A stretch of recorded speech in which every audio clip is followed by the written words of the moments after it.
చాలా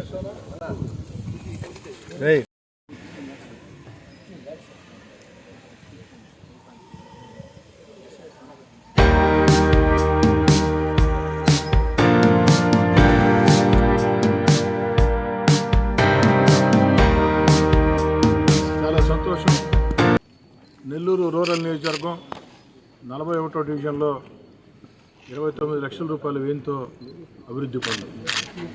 ఇక్కడ ఈ ప్రాంతం నానాటికి వేగవంతంగా విస్తరిస్తూ ఉంది. జనవాసాలు అధికంగా ఏర్పడుతూ ఉన్నాయి. శివారు కాలనీలు, ఈ శివారు కాలనీల్లో కనీస వస్తువులు అంటే రోడ్డు కావచ్చు, కాలువ కావచ్చు, మంచినీటి పైప్లైన్ కావచ్చు, కరెంటు సౌకర్యం కావచ్చు, ఇలాంటి సౌకర్యాల మీద ప్రత్యేక దృష్టి పెట్టాల్సినటువంటి అవసరం ఉంది. పారిశుద్ధ్యం, దోమల నిర్మూలన, దీనికోసం కూడా ప్రత్యేకంగా కార్యక్రమాలు చేపట్టాల్సిన అవసరం ఉంది. వాటన్నింటినీ కూడా ఈ యొక్క ప్రాంతంలో శరవేగంగా చేస్తామని మాట ఇస్తూ, అదేవిధంగా ఈరోజు ప్రారంభించిన పని ఈ నెలాఖరు కల్లా ఎట్టి పరిస్థితుల్లో పూర్తి అందిస్తామని కాంట్రాక్టర్ అధికారులు కూడా చెప్పడం జరిగింది. వాళ్ళు అభినందిస్తూ, అదేవిధంగా ఎక్కడా కూడా నాణ్యతా ప్రమాణాల విషయంలో రాజీ పడవద్దని అధికారులు స్పష్టంగా చెప్పడం జరిగింది. ముఖ్యంగా ఈ యొక్క అభివృద్ధి పనులు జరిగిన తర్వాత అభివృద్ధి పనులు నాణ్యతతో జరగటం ఎంత ముఖ్యమో క్యూరింగ్ కూడా అంత ముఖ్యం.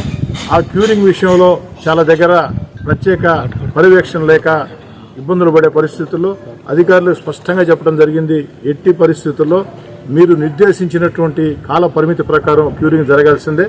అవన్నీ కూడా ఫోటోలు, వీడియోలు కూడా ఎప్పటికప్పుడు ప్రతిరోజు సాయంకాలం కూడా రూరల్ ఎమ్మెల్యే కార్యాలయానికి పంపించాలని కూడా చెప్పడం జరిగింది. అదేవిధంగా ఈ ప్రాంతంలో మరో రోడ్డు కూడా ఉంది.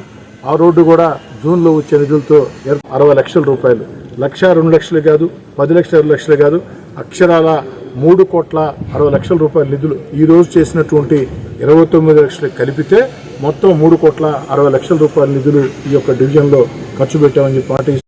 రాబోయే రోజుల్లో కూడా శివారు డివిజన్ కాబట్టి, వేగవంతంగా విస్తరిస్తున్న డివిజన్ కాబట్టి, ముఖ్యంగా మధ్యతరగతి కుటుంబాలు, పేద కుటుంబాలు ఎక్కువగా ఉండే ఈ యొక్క డివిజన్ కాబట్టి, ఈ పేద, సామాన్య, మధ్యతరగతి కుటుంబాలు ఉండే ప్రాంతాల్లో కనీస వస్తువుల సౌకర్యాల కోసం నిరంతరం మీ శాసనసభ్యుడిగా, మీ కోటంరెడ్డి శ్రీధర్ రెడ్డిగా పనిచేస్తానని చెప్పని మాట